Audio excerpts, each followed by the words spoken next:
direta ou indiretamente, vou fazer uma seleção das pessoas que quero pertencer, a quem eu quero pertencer. E isso vai excluir outros. E fazendo essa seleção, tu automaticamente vais pôr de parte outras pessoas que querem ser aceites também. E elas vão fazer o mesmo. E é por isso que eu digo, é ser humano, nunca vai haver um ponto, na minha opinião. Aprendi a aceitar isso, é um mundo, é onde estamos. Nunca vai haver um momento em que o mundo vai girar da mesma forma e que o ser humano vai, de mãos dadas, abraçar-se um ao outro. Obviamente vai haver zonas de escape, pessoas que vão ser genuinamente acolhedoras umas com as outras, mas não acredito que seja algo que se possa generalizar.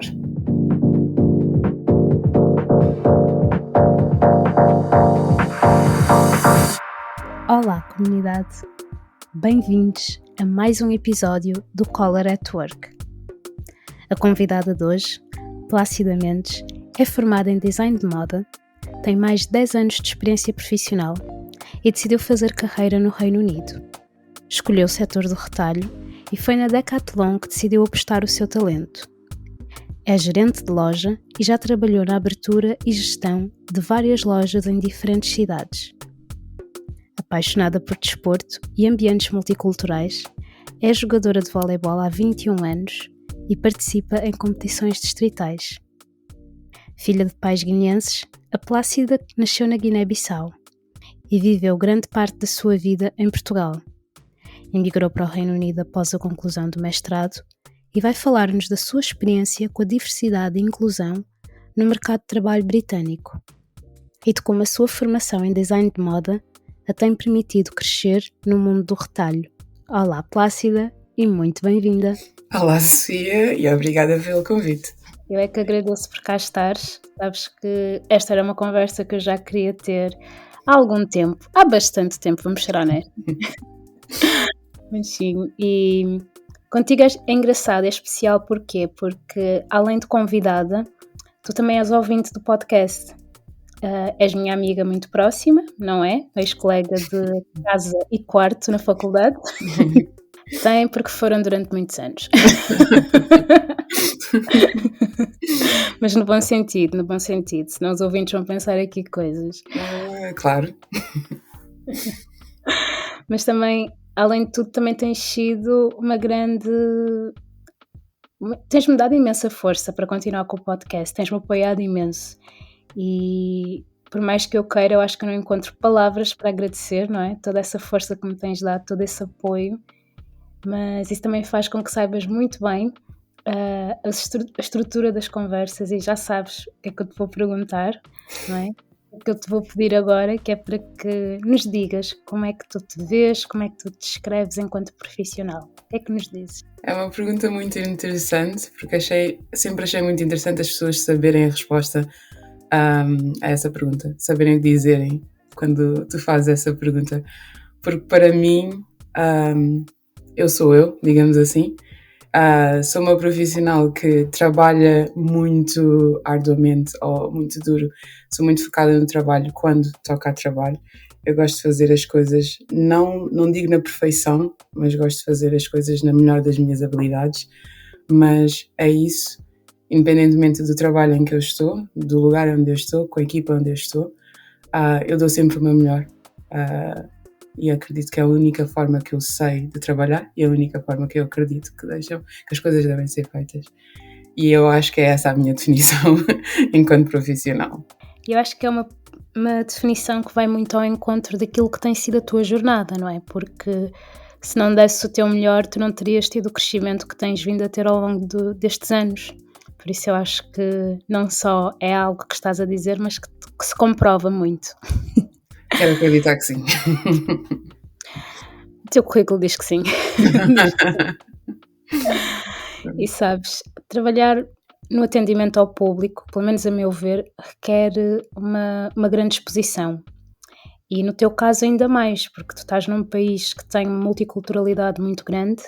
Isso faz com que tu estejas constantemente exposta a uma diversidade de clientes, não é? E a todos os níveis, seja uma diversidade geracional, seja de género, racial, enfim. No entanto, no que toca à constituição das equipas, não é? Das quais tu estás ou já estiveste inserida, como tem sido a tua experiência com a diversidade e inclusão? Eu posso dizer que há grande diversidade em Inglaterra, sim, 100%. Na área em que eu estou, retalho, é bastante grande, mas ainda assim não é tão grande quanto as pessoas poderiam pensar ou que eu inicialmente pensava. Há bastante diversidade racial, há bastante diversidade geracional, idades, género, sim, mas ainda assim não é correspondida, a meu ver. Há mais, em retalho há mais mulheres, por exemplo, do que homens. Há mais camada jovem do que camada pessoas mais envelhecidas ou pessoas mais amadurecidas, como respeitosamente digo. O meu inglês às vezes vai fazer alguns apontamentos, porque eu não estou a falar português tão frequentemente quanto eu gostaria. Portanto, eu peço desculpas desde já. Mas também há bastante camada bastante população de raça branca e eu sempre ouvi dizer que em Inglaterra havia bastante diversidade, bastante novidade, bastante coisas para ver, pessoas para conhecer, mas não é tão real quanto possa ser. Obviamente vai depender em que cidades vamos estar, mas é esta a realidade. Ou seja, tu então esperavas ter mais ou encontrar mais diversidade racial do que aquela que realmente é a tua realidade ou a realidade das tuas equipas, não é? Sim, isto talvez venha também do facto de eu não nasci em Portugal, mas cresci em Portugal. Vivi a maior parte da minha vida vivi em Portugal. E vivendo em Portugal, a maioria dos meus amigos com que eu cresci, os meus vizinhos que estavam em Lisboa, eram maioritariamente brancos. Comecei a ver bastante variedade racial, oh my god, racial, quando mudei-me para a Covilhã, na universidade, que tinha pessoal de Erasmus, pessoal de diferentes comunidades, de diferentes backgrounds, e foi aí que eu vi maior diversidade. E a minha irmã já que estava cá a viver em Inglaterra, e eu pensei, ok, ela convidou-me algumas vezes, mas eu não, na altura não fazia parte dos meus planos. Mas depois, quando eu me mudei, eu pensei, uau, se na universidade, na Covilhã, aquela cidade pequenina, havia tanta gente diferente, certamente é isto que eu vou encontrar em Inglaterra, porque era aquilo que eu estava acostumada a ver em filmes ou em séries, ou de ouvir falar. Então, quando eu mudei, eu esperava ser bombardeada deste tipo de estímulos, deste tipo de novidades, deste tipo de cores, de atrações, tal qual uma turista que vai ver o Big Bang or something like that. Mas ainda vejo diversidade, mas não é tanta quanto eu estava à espera. Ainda é muito nicho. Não só a comunidade negra, mas também, por exemplo, a comunidade latina e asiática, ainda é muito nicho. E é interessante estás a dizer isto porque para mim é uma novidade, porque eu tinha até agora, não é? Até mesmo pouco tempo tinha aquela ideia que tu tinhas. E estar a ouvir-te dizer isto é um bocadinho, é meio que desafiante para mim, porque eu fico, ok, afinal. E como é que é para ti, como é que tu lidas com isso, no fundo? Sentes que tinhas mais diversidade, por exemplo, quando estavas na Covilhã do que agora que estás em Inglaterra? É muito diferente Portugal de Inglaterra. Isto porque não digo só em termos de raça, mas maioritariamente por causa de mentalidade. Enquanto vejo diversidade em Portugal, essa diversidade, digamos assim, não digo atacada, mas é constantemente julgada.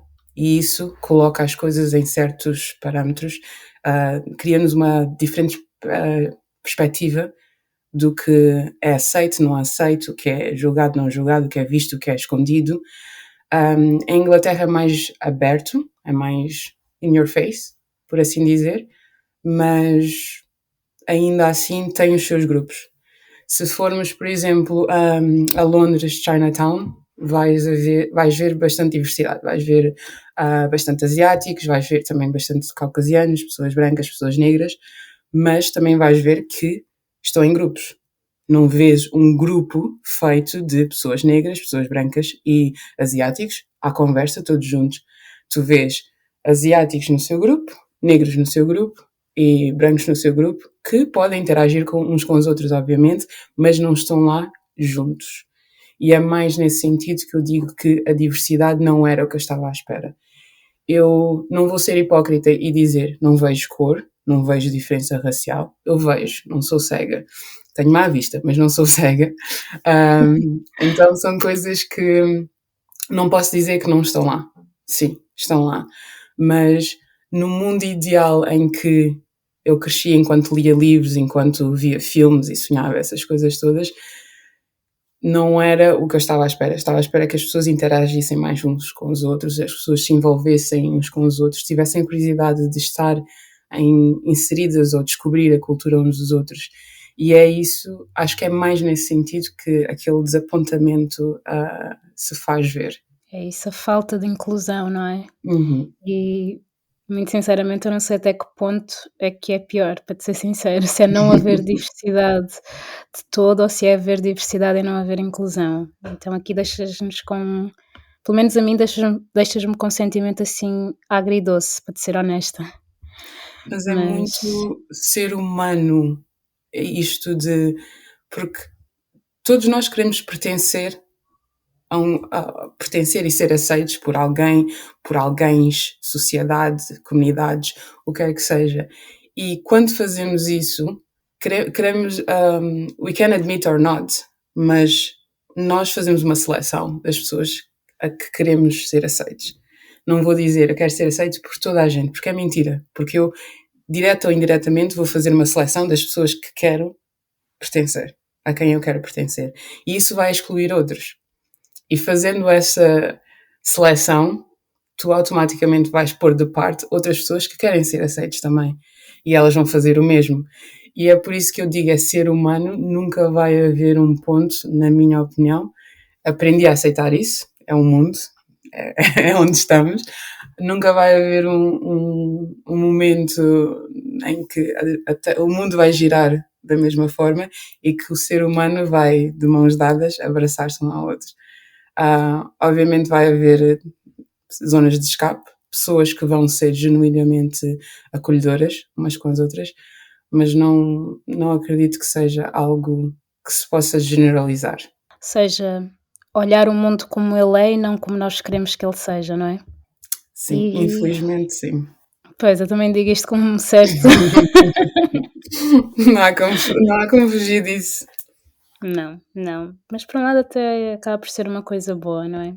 É. Mas falando um bocado nisto, ver as coisas com mais realismo, não é? Uhum. E com menos romantismo, isto também faz-me pensar na tua jornada. Uhum. Esta jornada profissional que tem sido ascendente.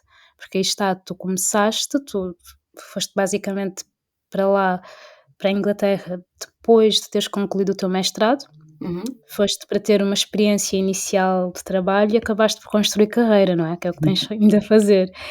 E isto faz-me pensar, não é? Tu tiveste de lidar com muitos desafios. Porquê que eu digo isto? Porque, embora isto porque eu sei, mas o teu nível de inglês sempre foi bom, mas mesmo assim foste para um país diferente, com uma língua diferente da tua língua materna, e isto só por si já demonstra, não é? Já são desafios por si só. E agora, imagino, não é? Construir carreira, e que da forma como tu tens vindo a fazer ao longo destes anos, eu imagino que tenha trazido imensos desafios. E isso faz-me perguntar, com a maturidade que tens hoje, não é? Com a experiência que foste adquirindo, à data de hoje, quais são ou quais foram os maiores desafios que tiveste a ultrapassar profissionalmente? O começo, digamos assim, é sempre a parte mais difícil. Acredito que muita gente vai concordar com este statement que eu estou a fazer, que quando nós abrimos uma porta e dizemos, ok, vamos entrar neste quarto ou vamos entrar nesta sala e o que quer que seja atirado para o nosso colo, nós vamos acolher e vamos fazer alguma coisa com isso. Apesar de mentalmente podemos estar preparados, nós nunca sabemos o que é que vamos esperar do outro lado. Para mim, o maior desafio é o início. E quando eu digo início, pode ser início de tudo. Mudar-me de Portugal para a Inglaterra, vivendo grande parte da minha vida. A vida que eu conheço foi feita toda em Portugal, porque eu fui para Portugal muito pequena. Então eu conheço e cresci em Portugal. E sair desse país, sair deste tipo de mentalidade, ir para a Inglaterra não sabendo exatamente o que o país iria me dar, o que eu poderia oferecer ao país para poder estar aí, eu mas vim com a intenção de estar 2 anos. Estou aqui há 10. A minha matemática A grande é diferença. 8 anos mais, menos, não é muito.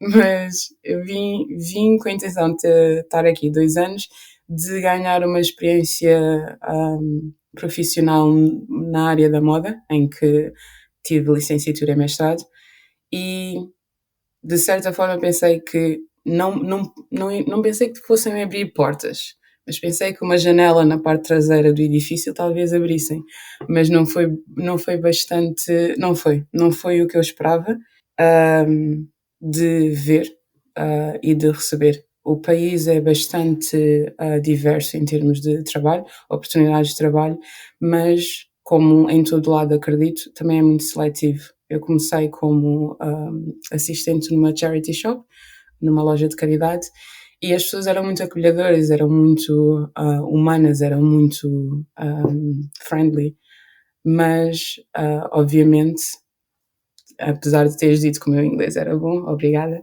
há sempre aquele preconceito inicial de és estrangeiro, vens à procura de vida, não sabemos quanto tempo vais aqui ficar, mas também não queremos muito dar-te a ilusão que podes vincar aqui. Mas eu estava aí mais para ganhar a experiência no inglês, porque o meu inglês era muito americano. E quando eu digo americano e o inglês de Inglaterra é diferente, é diferente. Sim. Então comecei aqui mais para começar a interagir com pessoas, falar com pessoas, porque em casa falava com a minha irmã e com o meu cunhado em português. E foi aí que comecei a ver como é que o mundo, digamos assim, profissional e laboral em Inglaterra funcionava. As pessoas são muito acolhedoras, são muito friendly, mas isto é, digamos assim, a máscara de estarmos no mundo laboral.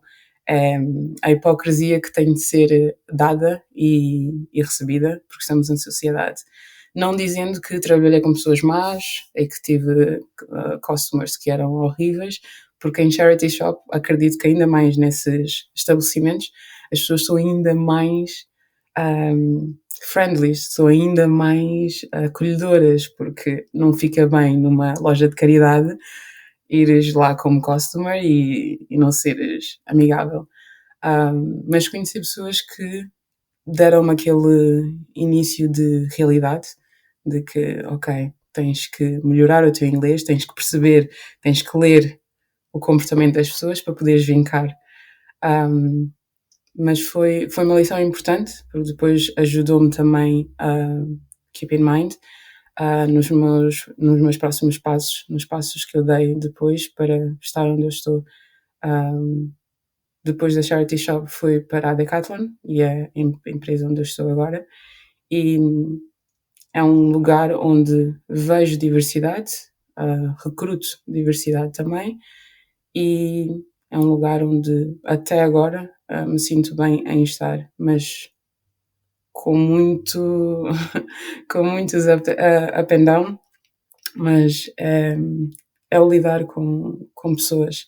Esse seria o segundo desafio que tive. Lidar com pessoas é algo que tu nunca podes esperar que esta pessoa vai ser compreensiva, ou que esta pessoa vai perceber a drive que tu tens, a paixão que tu tens, ou a ética de trabalho que tu tens, porque ao mesmo tempo que esta pessoa não te pode abrir como um livro, tu também não a podes abrir como um livro. Mas quando estás a trabalhar com equipas, ou estás a trabalhar numa equipa, eu acho que essa é sempre a esperança que tu tens. de estares num local de trabalho em que as pessoas estão genuinamente a remar para o mesmo sítio, estão genuinamente a tentar trabalhar juntas para, para alcançar o mesmo objetivo.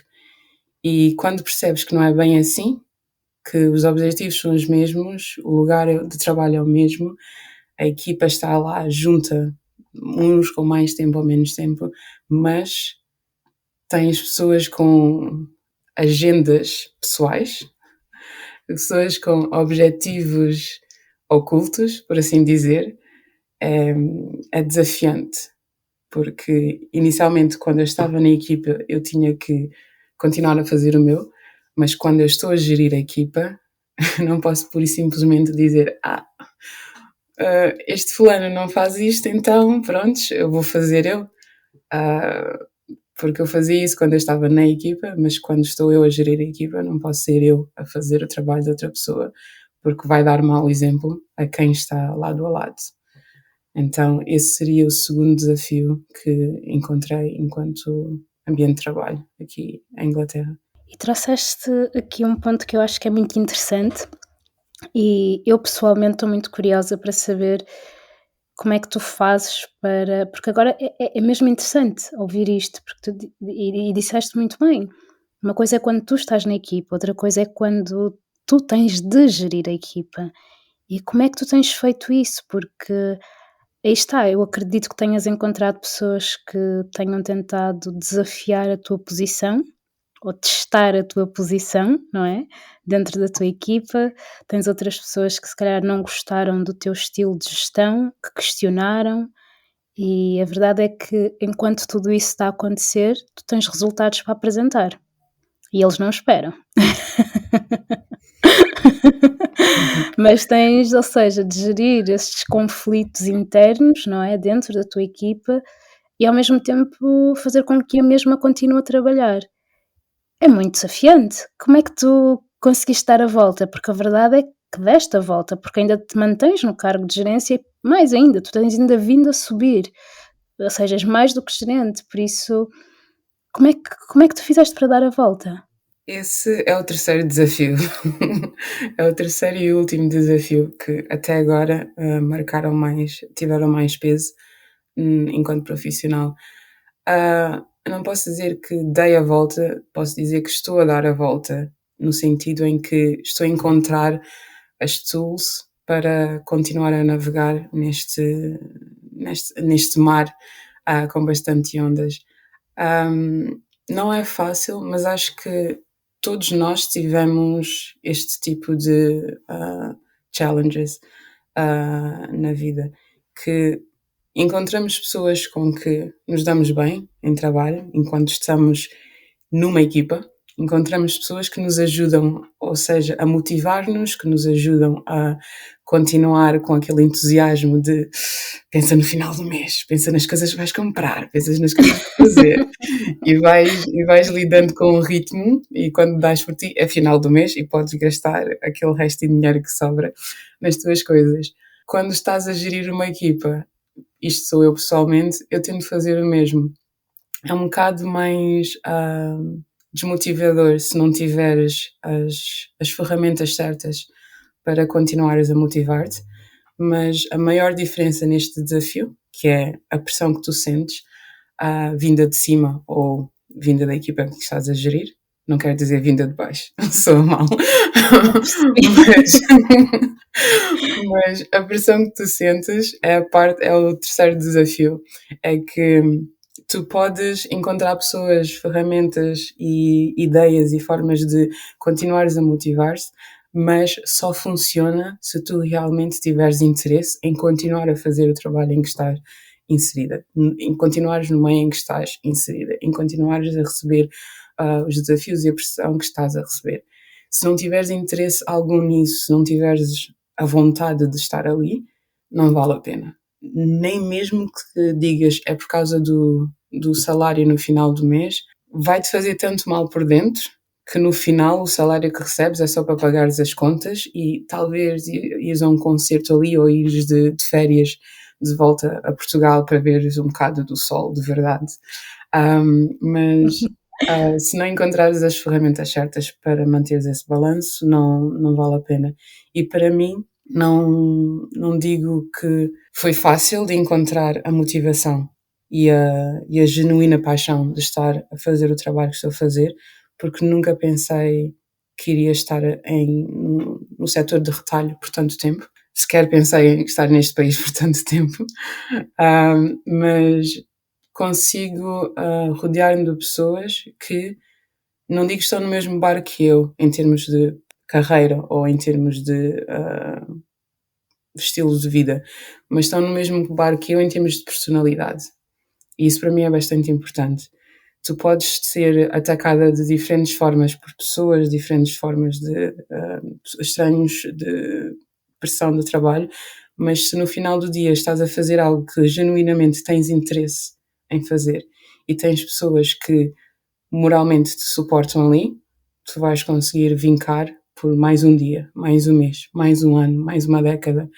E apesar de não acredito que houve pessoas que cobiçaram a minha posição no sentido de quererem estar no mesmo lugar que eu ou estarem a fazer o trabalho que eu estou a fazer, porque luckily a Decathlon é uma empresa que tem bastantes oportunidades. Se tu realmente trabalhares para isso, consegues estar a fazer o mesmo trabalho que eu, talvez não na mesma loja que eu, porque não há, there's no such a thing, mas talvez numa outra loja podes fazer o mesmo trabalho que eu. Então a oportunidade nesta empresa eu acredito que é genuína, mas não acredito que haja pessoas que não entenderam o eu estar na posição em que estou, de ter subido, digamos assim, na cadeia alimentar, da forma como eu subi. Houve pessoas que questionaram por causa do meu inglês, houve pessoas que questionaram por causa da minha experiência, houve pessoas que questionaram, acredito, por outras coisas, mas... Ela diz outras coisas. Sim, questionaram por eu ser mulher, questionaram por eu ser negra, porque uma das coisas que eu disse a ti, e é verdade, eu não acredito que devemos ter uma conversa em que a palavra tabu esteja lá. Nós só crescemos se falarmos das coisas como elas devem ser faladas, de forma civilizada, claro, mas para mim o conceito de tabu, ou a ideia de tabu, é algo que deve ser completamente posto de parte para nós podermos ter uma conversa sincera. Portanto, sim, houve pessoas que olharam para mim e pensaram: tu és gerente de uma equipa? E eu pensar, é assim que funciona. Gerir uma secção, normalmente geres também pessoas, se não és só trabalhador, digamos assim. Pelo menos na empresa em que eu estou, sendo gerente, tenho que gerir pessoas. Mas são aquelas questões que fazem que eu pelo menos tento levar na desportiva para tentar perceber até onde a pessoa quer ir ou o que é que a pessoa está realmente a querer perguntar, sem ser direta, mas eu meio que quero saber, então faço silly comments para ver se a pessoa se torna mais direta. Mas sim, há pessoas assim. Lidei com pessoas assim. Luckily, não foram muitas. Não foram muitas que passaram pela minha vida até agora, que tiveram este tipo de preconceito. E é algo que eu acho que grande parte dos ouvintes ou seja, compreende bem o que tu estás a dizer, não é? Acho que compreendo bem. Mas eu também imagino que tu também tenhas sofrido outro tipo de preconceito dada a tua área de formação. Isto porquê? Porque hoje em dia já é muito comum, já começa a ser muito comum e as pessoas já começam a desconstruir muito a ideia que se tinha, pelo menos quando nós entramos na faculdade, que é tu entraste para este curso, tu tens 2 ou 3 opções de futuro profissional e são estas, e toda a gente tem de seguir. E eu questiono-me, não é? Quando as pessoas. Eu acho que tem muito a ver, claro, mas como é que é a reação das pessoas quando sabem que tu és formada em design de moda? Eu tenho uma história engraçada relacionada com isso, que vem um bocado bater-me à porta nos dias de hoje, quando eu me lembro destas coisas, por causa dos TikTokers e dos YouTubers e influencers nowadays. E eu rio-me porque eu lembro-me do que me aconteceu no passado. Estando em Portugal, nós temos este grupo de pessoas que têm sempre aquela mentalidade muito one way. Não há uma via rápida num único sentido. E nós, enquanto pessoas na universidade, achamos sempre, nós temos uma mentalidade aberta, nós somos pessoas que vivemos, nós conhecemos pessoas, nós conhecemos lugares, portanto a nossa mentalidade é muito aberta. Então questionamos sempre aqueles que têm apenas uma única visão. E em Portugal, onde eu cresci em Massamá, linha de Sintra, representing. Eu cresci em Portugal e na zona onde eu estava, em Massamá, nós temos pessoas de uma faixa etária mais elevada. E como explicar a estes meus vizinhos que me viram crescer desde os 5 anos que eu estudei moda, que eu formei-me em design de moda. O meu vizinho, muito curiosamente, era uma pessoa que se achava muito para a frentex e dizia: acabaste a universidade? Eu, sim, acabei a universidade, tirei mestrado, enquanto estava em Portugal, estava a trabalhar como secretária numa academia de taekwondo em Lisboa, e antes de vir para a Inglaterra. E ele sabia que eu não estava a trabalhar na área, mas não sabia também que área em que eu me formei.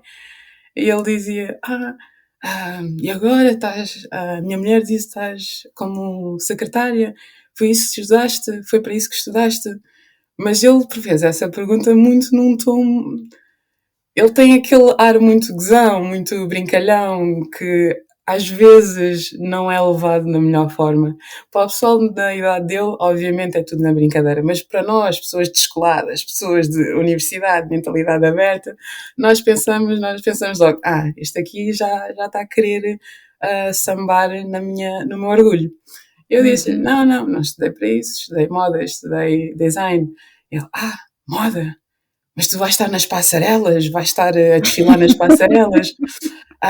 Não há muitas pessoas assim como tu nas passarelas. E eu pensar: assim como eu nas passarelas? Como assim? Assim, Ele: exato. não sei, tens de perder um bocado de peso, tens que. Não sei. E eu pensei: não havia problema se fosse o meu peso, porque ele é uma pessoa que não tem problemas nenhum em chamar as pessoas gordas ou pessoas escanceladas por serem muito magras, mas eu consegues perceber de olhar de cima para baixo, de baixo para cima, que ele estava a referir-se ao tom de pele, porque é verdade. Nós, enquanto crianças em que crescemos, quantas vezes podemos dizer que vimos na televisão modelos negras?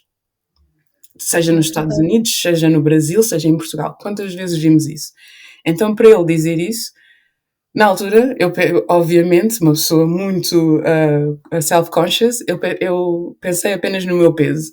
Mas depois de ele ter ido embora, é que a minha amiga que estava lá ao meu lado disse: podias ter-lhe dito que a Naomi Campbell também é negra. E eu olhei para ela, e ela era branca. Eu olhei para ela e pensei: estava a falar da minha cor. Ele estava a falar da minha cor, não do meu peso. Ele estava a julgar a minha formação escolar pelo meu peso, não pela minha cor. E ela olhou para mim como se eu fosse parva, tipo: o que é que tu estás a pensar? Em que é que tu estás a pensar?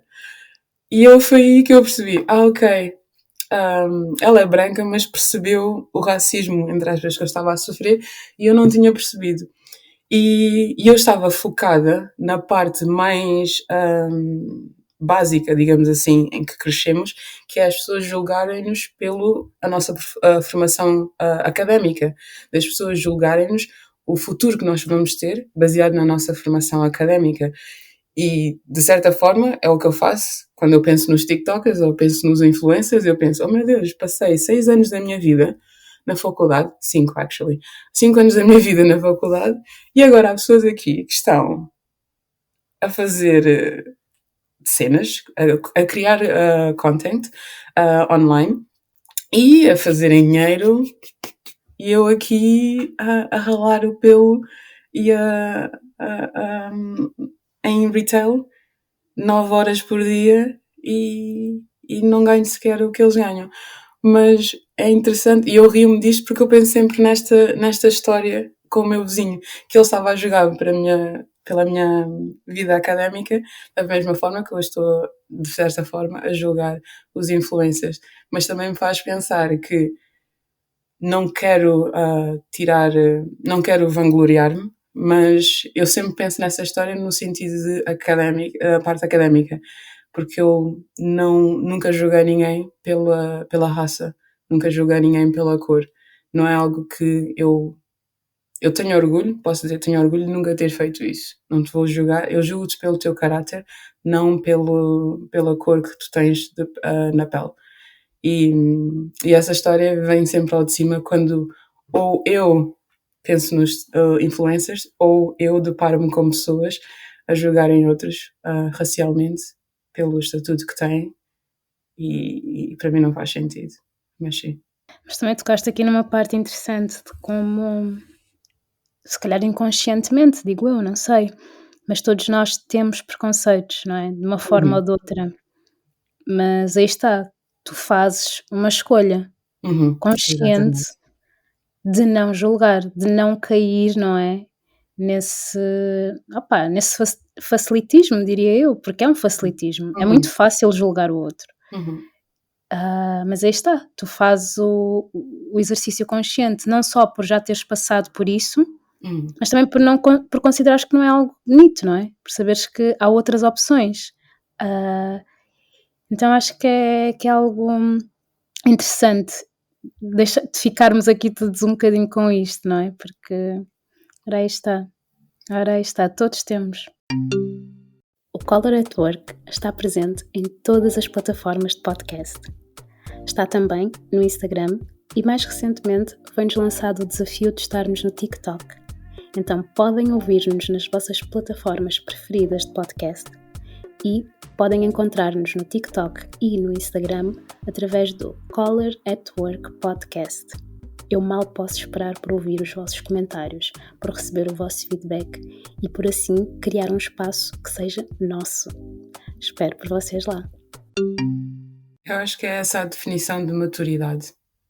Quando nós aprendemos a respeitar a outra pessoa. Sempre ouvi dizer, a tua liberdade acaba quando a liberdade do outro começa. Se eu olho para alguém, eu colocando isto em julgamento humano, não objeto ou cobiça por objetos, mas julgamento humano. Se eu olho para um rapaz que está na rua, que se veste um bocado, dando a trend dos rapazes andarem com as calças a meio rabo, que eu sempre odiei, pela graça de Deus, porque é que isso whatever. Mas eu sempre odiei isso e esta onda veio e espalhou-se, pelo menos em Portugal, porque foi a altura em que eu vivi mais este desconforto visual. Essa onda veio e toda a gente associou isso aos gangues que se vê nos filmes americanos. E Sim. 99,99999 desses gangsters eram negros. E era algo que a minha mãe odiava de ver, o meu irmão, Catarino, a seguir. O meu irmão mais novo não, porque ele era um bocado mais para o nerd. Mas o meu irmão Catarino era o rebelde da família e seguia essa onda. E a minha mãe odiava isso. Não só pelo aspecto visual, mas pela conotação e pelo peso social que esse statement visual tinha. E mesmo que ele fosse meu irmão, mesmo que eu o conhecesse, sabendo que ele é bué boa pessoa, bué boa onda, super relaxado, não gosta de andar em confusões, essas coisas todas, eu vendo na rua, eu julgava-o da mesma forma como ele iria julgar uma outra pessoa que estivesse naquele tipo de vestimentas.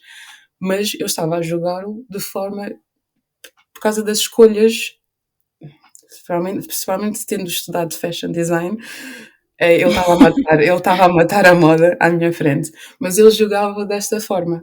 Enquanto que eu sabia, e a minha mãe, o receio da minha mãe era esse, de a forma como outros julgavam, não pela maneira que ele tinha de se vestir, mas pelo que ele supostamente estava a representar.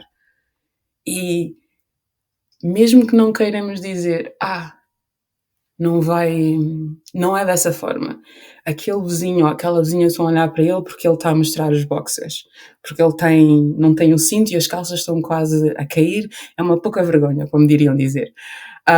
Mas sabemos que, mesmo que não digam em voz alta, estão a julgá-lo porque é um rapaz negro, na altura não era um homem, coitadito, era um rapaz negro com as calças baixas, a andar de forma em gangster.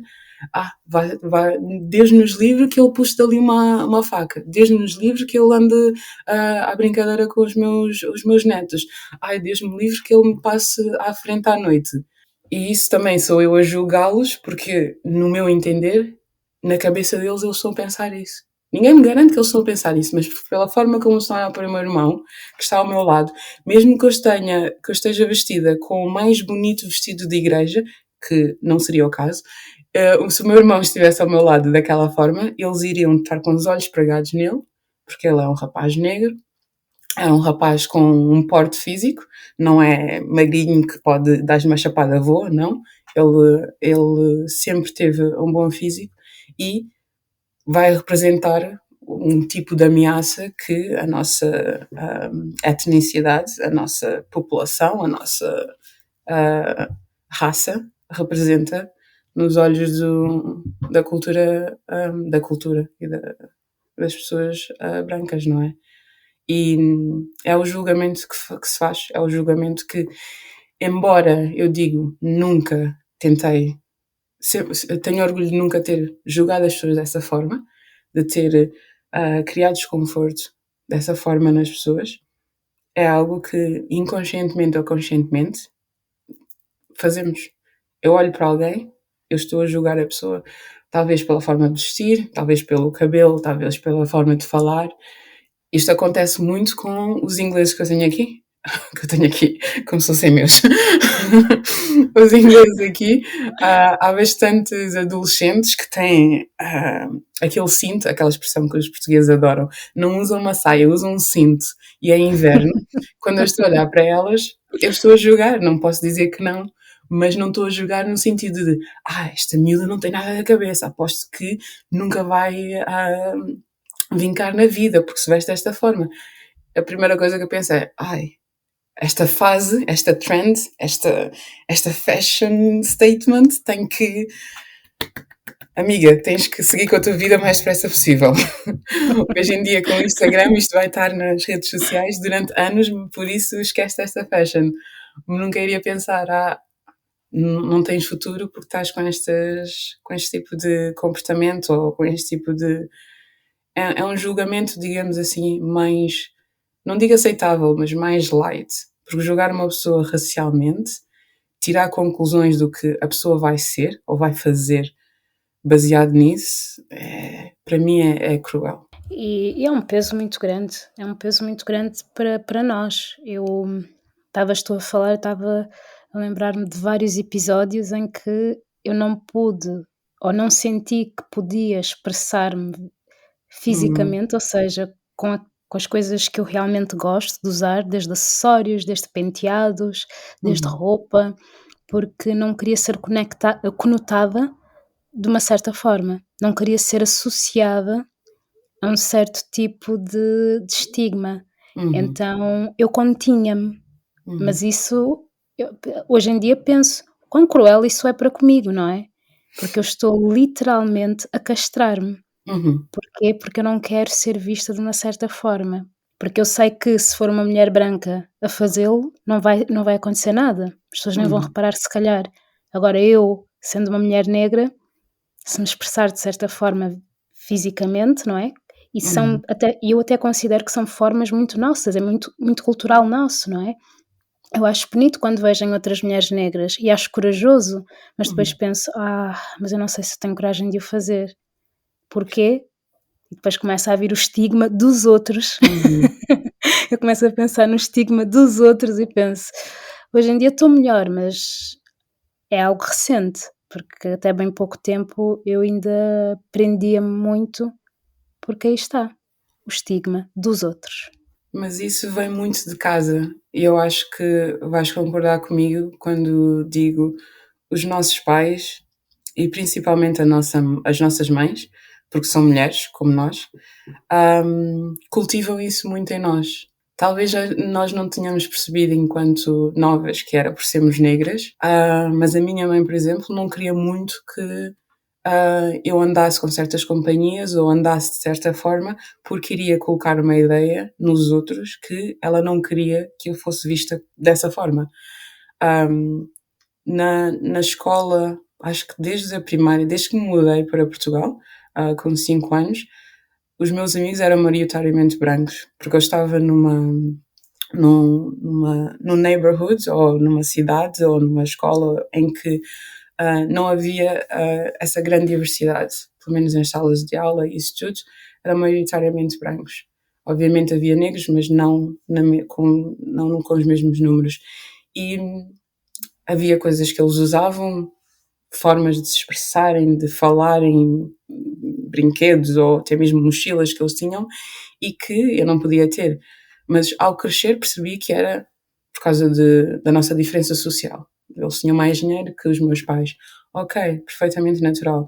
Mas quando chegas à altura da adolescência, em que as hormonas estão a explodir, a pedirem-te, por favor, expressa-te, por favor, sê tu, e tu queres dar ouvidos àquela rebeldia interior e meio que diz aos teus pais: posso não fazer isto que tu queres que eu faça?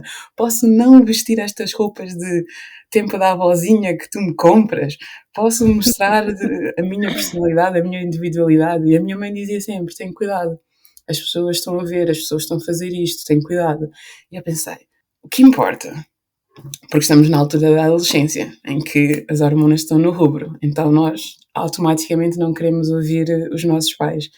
E a minha mãe era aquela pessoa que me comprava as extensões para fazer as braids, para fazer o cabelo. Então a minha mãe comprava-me as extensões e a minha irmã trançava-me o cabelo. Hoje em dia faço tudo. Mas enquanto adolescente era isto. E sei que ela comprava sempre ou castanho escuro ou preto. E a minha irmã fazia sempre as tranças da mesma forma, corridinhas assim, estreitinhas. E não sei por que razão, por algum motivo a minha mãe não pôde ir à loja para comprar as extensões. E então deu-me dinheiro e eu fui. E eu fui lá e encontrei estas extensões loiras que eu pensei: ai meu Deus, é hoje. É hoje que vou fazer alguma coisa com a minha cara. A minha cara, meu estilo. Comprei as extensões, fui para casa, a minha irmã mais velha olhou para mim do tipo: ela perdeu os parafusos no meio caminho. Ela tá maluca. Chamou a minha mãe a dizer: não, esta miúda quer colocar tranças loiras na cabeça. Ela não está a perceber que ela é negra. E eu tipo: o quê? É cabelo, são extensões. Se eles estão a vender é porque alguém está a comprar, é porque há mercado. Eles não vão estar a vender coisas que não vendem, não é? E ela a dizer: mas isso não são para pessoas da nossa pele, são para pessoas mais claras. E eu tipo: mas as pessoas mais claras continuam a ser negras, só porque és mulato, só porque és mestiço, ainda tens ali a negritude. E ela dizia: não pode ser assim, mas não há devoluções, não é? O dinheiro foi gasto, né? A Nina Plácida fez a escolha dela. E a minha mãe disse, no final de ter chorado lágrimas de crocodilo, disse: ok, se ela comprou, ela que faz as tranças, ela vai ver como é que vai ser. Ela fez umas tranças, já estava-me a sentir, né? A Beyoncé do momento, naquele dia. No dia seguinte que fui para a escola, estranhei. Eu sou uma pessoa muito reservada, sempre fui muito tímida, muito self-centered, not self-centered, self-conscious, mas eu queria me expressar.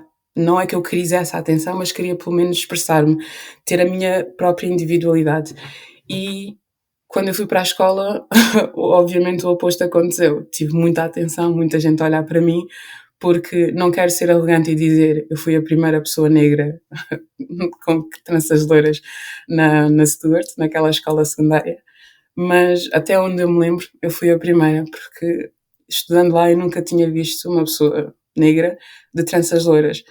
Mas eu fui para a escola, na minha negritude, com a minha mochilita, as minhas jeans, tudo normal, apart from my hair. E eu fui e as pessoas estavam a olhar para mim, algumas meio que riam de piada, outras que olhavam de forma estranha, mas havia a reação da minha turma do tipo, o que é que aconteceu? O que é que fizeste? A tocar-me no cabelo, ou já, porquê que fizeste isto? Era tipo filme, e eu lembro-me de ter pensado, por um segundo, pensar, não quero esta atenção, não quero este cabelo mais, mas não foi por eu sentir que não merecia aquele cabelo. Eu comprei, paguei por ele. Quer dizer, a minha mãe pagou por ele. Eu mereço aquele cabelo. Mas era mais por ter uma atenção que eu não estava acostumada a ter, como uma pessoa introvertida, não queria esse tipo de atenção. Mas vesti as calças, digamos assim, e assumi o cabelo que tinha, mas eu penso que naquele momento foi o que me fez a perceber-me que as pessoas estavam a olhar para mim. Se eu fosse branca e pintasse o meu cabelo loiro, ninguém ia dizer nada. Ninguém ia sequer olhar para mim do tipo, ok, iriam olhar porque mudei a cor de cabelo, mas sendo branca, não há novidade aí. Mas depois olhavam para mim porque eu era negra, nos meus 13, 14 anos, acho que eram 13, actually, e tinha aquelas tranças loiras, lisinhas, corridas, contra a minha pele. E foi, para mim foi estranho, mas percebi, ok, estão a olhar para mim porque sou negra. Estão a olhar para mim porque sou negra de cabelo loiro. E quando voltei para casa, a minha mãe dizer, então, como é que foi? Obviamente não lhe fui dizer que, entre aspas, mijei as cuecas na certa altura por causa da atenção, não. Arrogantemente disse-lhe, foi um dia normal como outro qualquer. E continuei com as minhas tranças loiras até elas terem que ser mudadas. Mas foi também a mesma... Isto estava eu nos meus 13, 14 anos, mas o mesmo se passou quando fui para a universidade. Eu fui para a universidade, tinha o meu cabelito ao natural, se não me engano. Ao natural não, tinha as tranças em castanho escuro. Para a universidade, estava eu com 19 anos, primeiro ano, na Covilhã. E acho que foi ou no segundo semestre ou foi no primeiro semestre do segundo ano, em que eu voltei de férias de verão e tinha as tranças loiras. Isto porque a paleta de cores de extensões em Portugal era muito limitada naquele tempo. Tinhas castanhos, tinhas pretos, tinhas loiros e era isso. Então eu não podia mudar muito. Então fui para a universidade com as minhas tranças loiras. Foi na aula de design de equipamento. Eram 3 turmas na mesma sala e quando entrei na sala as pessoas estavam a olhar para mim como eu tivesse viajado no passado e tivesse na minha escola secundária. Estavam a olhar para mim tipo, uau, aquela miúda passou-se. Ela é negra, está de tranças loiras. Então era aquela atenção que eu pensei, eu não devia estar a sentir isto na universidade, quando tenho pessoas maduras, pessoas evoluídas, digamos assim, que viram e experienciaram um bocado mais da vida, não devia estar a ter este tipo de atenção. Mas era exatamente a mesma coisa. E eu pensei, é porque sou negra e tenho tranças loiras. E hoje em dia, não neste momento, porque tenho o cabelo curto, mas a coisa que eu mais adoro fazer é trançar e mudar o meu estilo de cabelo. Eu faço isso constantemente. Tenho tranças azuis, tenho tranças verdes, tenho tranças laranjas, tenho tranças de todas as cores, porque é coisa que eu posso mudar constantemente sem dizer nada a ninguém. Graças a Deus a minha irmã ensinou-me a trançar-me myself, então não preciso ir ao salão, posso fazê-lo eu mesma e posso mudar as cores constantemente. E ainda há pessoas que olham para mim e dizem, essas cores, esse cabelo. Ainda, mesmo quando dizem, se eu tivesse o cabelo que tu tens, eu ia fazer isso. Se eu tivesse a coragem que tu tens, eu iria fazer isso. Eu não levo muito no sentido de elogio, porque eles estão a fazer o highlight de alguma coisa que eles estão a fazer questão, por assim dizer, de tornar visível. Não é... Se eu fosse branca e pintasse o cabelo de várias cores, eles iriam dizer, se eu tivesse a coragem que tu tens. Fair enough. Mas quando dizem, se eu tivesse esse cabelo, ou quando dizem, se eu tivesse esse tom de pele, fazia tantas coisas, eu, como assim? O meu tom de pele não é uma armadura. Eu tenho pimples, eu tenho a baúca, como brancos podem não perceber esta expressão, mas eu não sei explicá-la de outra forma. Aquela pele seca. É algo que só nós sabemos. É algo que só nós sabemos. Quando eles fazem pensar que eles olham para nós como se a nossa pele ou o nosso cabelo fosse indestrutível ou fosse inconveniente, quando eles fazem esse highlight é quando eu não gosto. Se fossem apenas, há pessoas, maioritariamente, apenas elogia o cabelo. Que eu rapo, que eu ponho diferentes cores, que eu encaracolo. Eu não me importo com isso, mas há pessoas que às vezes falam e falam demasiado e começam a enterrar-se de uma forma que eu só olho para elas e faço questões, e depois as questões que eu faço começam a torná-las desconfortáveis. E eu digo, eu não te quero pôr numa posição desconfortável, mas tu começaste. Então só estou a trocar, digamos assim, a trocar perspectivas. Não a atacar, mas sim. Devolver o desconforto, não é? Que também é necessário. Eu acho que é necessário. Nem que seja mais como um reality check do género. Sim. Calma. É mais isso. É mais só para. Porque, obviamente, se eu estiver numa posição em que estou a fazer com que alguém esteja desconfortável, e quanto mais. Eu sou uma pessoa que, quanto mais nervosa eu estou, mais eu falo. Sou introvertida, mas eu não gosto de mostrar que estou nervosa. Então eu puxo conversa, eu puxo palavras para fora da minha boca para meio que me acalmar e fingir e dizer à outra pessoa, eu estou bué na minha zona, estou bué a navegar nos meus mares. Quando na realidade, não é isso. Mas se eu estiver com alguém que está a sentir-se desconfortável com o meu discurso e eu notar, eu digo, vou parar aqui, eu não quero colocar-te nessa posição, ou não quero, talvez esteja a ser ignorante acerca do assunto, ou qualquer coisa assim, peço desculpa. Mas há pessoas que, obviamente, não sabem travar-se, ou não sabem controlar, enterram-se um bocado mais, e até pararem, eu digo, não há, sem stress.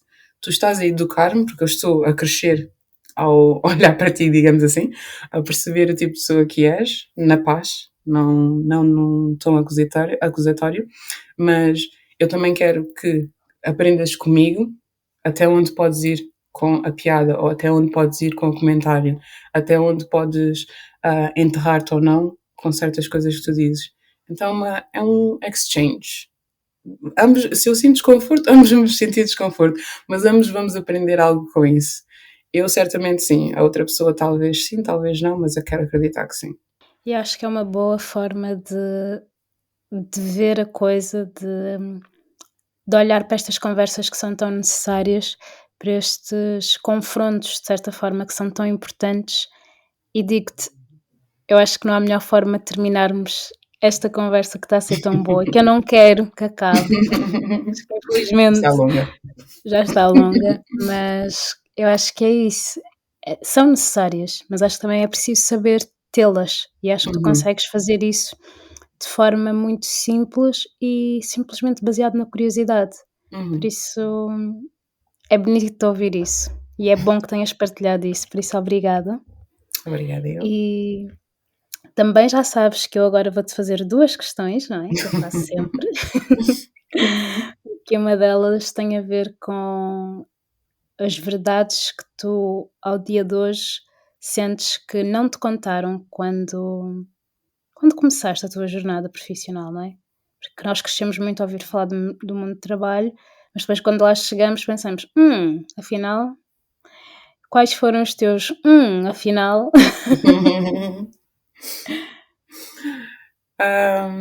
Que nós não precisamos nos moldar para ser aquilo que outros querem que a gente seja. Nós não precisamos ser o que o outro tem em mente. Não precisamos de tentar ser outra pessoa. Não faz mal, somos nós mesmos, principalmente enquanto negros, principalmente enquanto mulheres, enquanto homens nesta sociedade, que sejamos nós. Se temos alguém que está a querer gerar conflitos connosco, que está a querer cutucar-nos, nós enquanto onças, com aquela varita curta, uma coisa que eu digo a mim mesma sempre é: não te rebaixes para seres aquilo que ele espera que seja. Se estão a insultar-nos, se estão a olhar para nós, a rebaixar-nos, a querer que nós nos sintamos pequenos, não precisas de ir lá. Mantém-te firme, ser a pessoa educada, a pessoa civil, a pessoa respeitável que tu cresceste e tornaste-te, e deixa a pessoa extravasar, deixa a pessoa fazer o circo. Podes descambar no backstage, mas enquanto estiveres em palco, não.